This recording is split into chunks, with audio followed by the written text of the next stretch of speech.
Imagine a force so small it's invisible to the naked eye, yet powerful enough to bring entire civilizations to their knees, collapse global economies, and send humanity into lockdown. No bombs, no armies, no political borders. Just microscopic strands of genetic material that hijack our very cells and turn them into factories of destruction. Viruses, nature's most efficient killers, are the ultimate paradox. Lifeless outside a host, but terrifyingly alive within. They're not just the villains of sci-fi thrillers. They're the real-world monsters that have shaped human history again and again. And as we dive into the deadliest viruses on Earth, you'll discover that the next global catastrophe might not come from war, but from something far, far smaller. So buckle in. Because what you're about to hear is not fiction, it's the dark truth of humanity's microscopic enemies, and the chilling reality that some of them are just getting started. Let's begin with a name that still echoes through our bones: Ebola.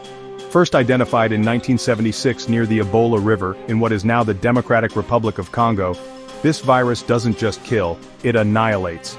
With death rates soaring up to 90% in some outbreaks, Ebola causes hemorrhagic fever so severe that victims can bleed from their eyes, ears, and internal organs. It's a grotesque biological horror show.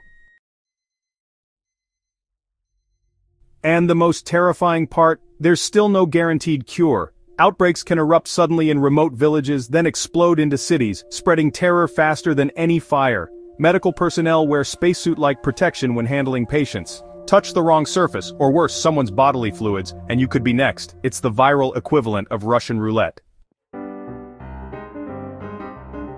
But Ebola isn't the only monster lurking in the shadows. Marburg virus, Ebola's equally vicious cousin. Also a filovirus, Marburg emerged from the labs of Germany in 1967, when infected monkeys from Uganda brought death into scientific research facilities. Like Ebola, it causes internal bleeding, organ failure, and an agonizing death. Mortality rates are brutal, up to 88%. There's no vaccine, no reliable treatment. It doesn't spread easily like the flu, but when it does strike, it leaves devastation in its wake. Picture entire families wiped out, villages silenced, and health workers fleeing in fear. Now imagine what would happen if a strain mutated to become airborne.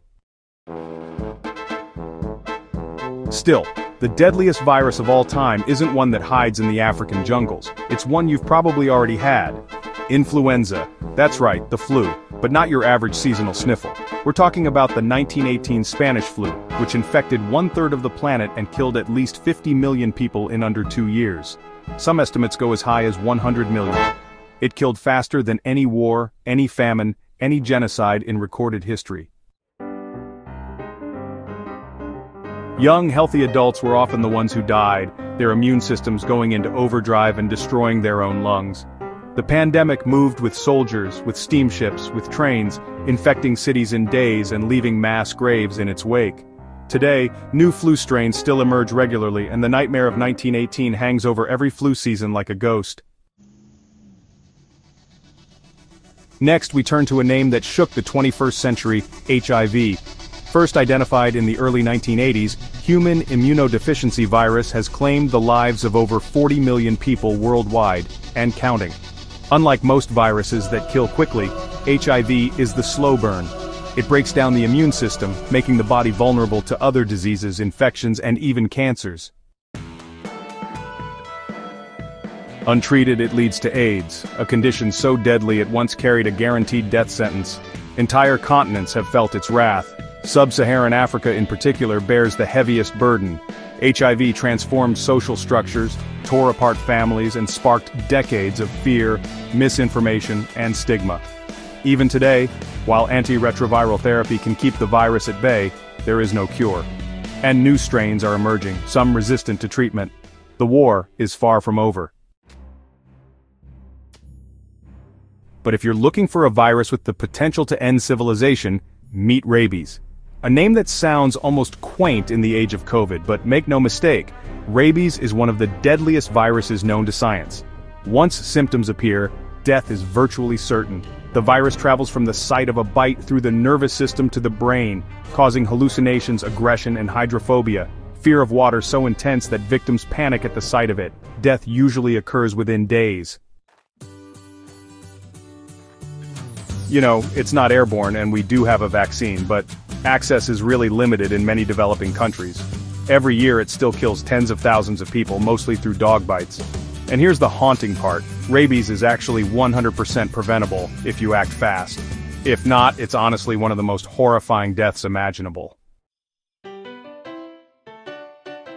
Now, let's step into the tropics and meet the dengue virus, a stealthy killer that's spread by mosquitoes. Known as breakbone fever because of the excruciating joint and muscle pain it causes, dengue has really exploded in recent decades, thanks to global warming and urbanization. Around 400 million people get infected every single year. While most folks survive, a small percentage develop hemorrhagic fever, which can lead to internal bleeding, shock, and even death. Hospitals in tropical regions often get totally overwhelmed during outbreaks, and there's actually no specific antiviral treatment available. As mosquito populations surge, so does the threat. It's a silent war, and honestly, we're losing ground. Speaking of mosquitoes, let's not forget about Zika virus. It seemed harmless at first, causing mild rashes and fevers in most adults. But then the horror began. In 2015, Brazil was rocked by a surge in babies born with microcephaly, abnormally small heads and underdeveloped brains, directly linked to Zika infections in pregnant women. The virus had mutated and weaponized itself against the most vulnerable unborn children. Suddenly, what seemed like a minor infection turned into a global panic. Travel advisories were issued, the Olympics were nearly cancelled, and to this day no cure or vaccine exists. Zika reminds us that the true danger of a virus isn't always in the death count, but in the damage it leaves behind for generations. And then of course there's SARS-CoV-2, COVID-19, the virus that brought the modern world to a halt. Borders closed, cities emptied, economies collapsed, over 7 million confirmed deaths, and likely millions more uncounted. But the real terror of COVID-19 wasn't just the death toll, it was how easily it spread. Silent, asymptomatic carriers, super spreader events, airborne transmission in crowded rooms. It exposed every crack in our global health system and honestly proved just how unprepared we truly are. Even now, with vaccines and treatments available, new variants continue to emerge. And with each one comes the terrifying question, what if the next mutation is deadlier? Then there's Hantavirus. Rare, but devastating. It's spread through rodent droppings, urine, or saliva, and can cause severe respiratory disease. In 1993, a mysterious illness started killing young adults in the American Southwest. Healthy one day, gone the next. Eventually traced back to deer mice, Hantavirus pulmonary syndrome has a fatality rate of around 38%. It doesn't spread from person to person, yet, but the sheer lethality of the disease makes it one of the scariest viruses you've probably never heard of. Transmitted by bats and pigs, it has killed people in India, Bangladesh, and Malaysia with chilling efficiency. Symptoms range from fever to encephalitis, brain inflammation that can lead to seizures, coma, and death. What makes Nipah so alarming is its potential. It doesn't spread easily now, but it could evolve. And if it does, it could trigger a pandemic far worse than COVID. The World Health Organization lists it as a priority pathogen. Why? Because it's just waiting for the right mutation. And now we arrive at the most feared name in virology, variola virus, better known as smallpox. Eradicated in 1980 thanks to a global vaccination effort, smallpox once killed hundreds of millions. It ravaged ancient empires, decimated indigenous populations in the Americas, and, well, altered the course of wars and conquests. Victims were left with horrific scars or blinded, but the virus itself still exists, in 2 laboratories on Earth. And the nightmare scenario? If it escapes or is weaponized, humanity could face a catastrophe unlike anything in modern history. We no longer vaccinate for smallpox. Most of the global population is now vulnerable. It's the viral equivalent of a doomsday device, just waiting to be unleashed. So what do all these viruses have in common? Mutation, adaptation, unpredictability? They're not just passive agents of disease, they evolve, they outsmart, they leap across species and borders, they exploit the cracks in our defenses, poverty, overcrowding, war, misinformation. And while we celebrate medical victories, the viral world never sleeps. Somewhere right now, in a remote jungle or a crowded city, a new virus may be making its first jump into humans. It might start with a cough, a fever, a single case. But if we've learned anything from history, it's this. The deadliest viruses are always the ones we underestimate.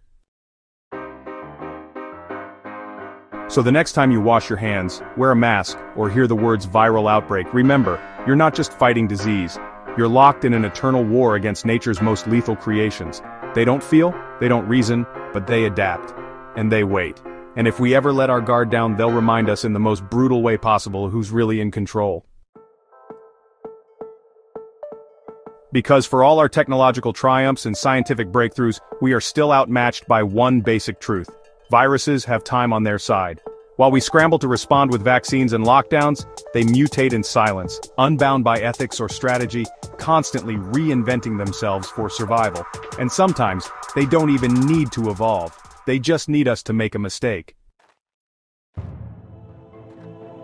A single oversight in a lab, one exotic animal sold in a wet market, one traveler boarding a plane. That's all it takes. We live in a world more connected than ever before. Planes crossing continents in hours, megacities teeming with millions, supply chains stretching across the globe. That connectivity is our strength, and honestly, our greatest weakness. A virus that once would have died out in a remote village can now circle the planet in just a few days. Look at MERS, Middle East Respiratory Syndrome, another deadly coronavirus, far more lethal than COVID-19 but, thankfully, less transmissible. It originated in camels and jumped to humans in Saudi Arabia in 2012. With a fatality rate of nearly 35%, MERS doesn't mess around. It causes acute respiratory distress and organ failure. The only thing that saved us from disaster? It didn't spread efficiently between people. But if that ever changes, if just one mutation allows it to spread like the flu, the consequences could be unimaginable. Or consider Crimean-Congo Hemorrhagic Fever, a virus spread by ticks and livestock contact. It causes bleeding disorders, liver failure, and has a death rate of up to 40%. Cases have emerged in Europe, Africa, and Asia, with climate change pushing tick populations into new territories. The warmer the planet gets, the more these viral threats thrive. Ice melts, ecosystems shift, and ancient pathogens, once locked in permafrost, could be unleashed after lying dormant for millennia.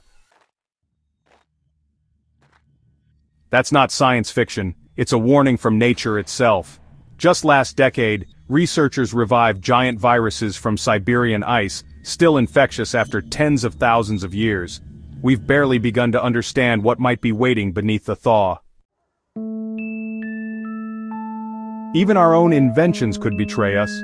Lab-grown viruses created for research, gain-of-function studies, carry the possibility, however small, of an accidental release. We're walking a razor's edge between preparation and catastrophe. The same research that helps us develop vaccines faster could, in the wrong hands, or through simple human error, spark the next global outbreak. The duality is terrifying. Our best defense is also our greatest risk. And through it all, misinformation spreads even faster than any virus. Social media becomes a breeding ground for denialism, conspiracy theories, and anti-vaccine propaganda. In the midst of a health crisis, facts get buried under fear. The result? Lower vaccination rates, delayed responses, more death. In a world this fragile, public trust isn't just helpful, it's essential. Because science can't save us if no one believes it. The war against viruses isn't one we can win in the traditional sense. There's no final battle, no decisive victory. It's a war of attrition, of vigilance, of adaptation. But that doesn't mean we're helpless. Global cooperation, early warning systems, investment in research, and above all, education, are our shields. And perhaps most importantly, we must remember that these invisible enemies exploit division. If we fight them fragmented by country, class, or creed, we lose. But united, informed, and prepared, we stand a chance. So the next pandemic may not be a matter of if, but when. It may already be brewing in the lungs of an animal, the soil of a rainforest, or the blood of a single patient. But we are not powerless. We are not doomed. We are capable of incredible things. The same species that cracked the human genome landed on the moon and built cities from steel and glass can also rise to this challenge. But only if we choose to. Because the deadliest virus on Earth may not be Ebola or influenza or even smallpox. It might be our own complacency.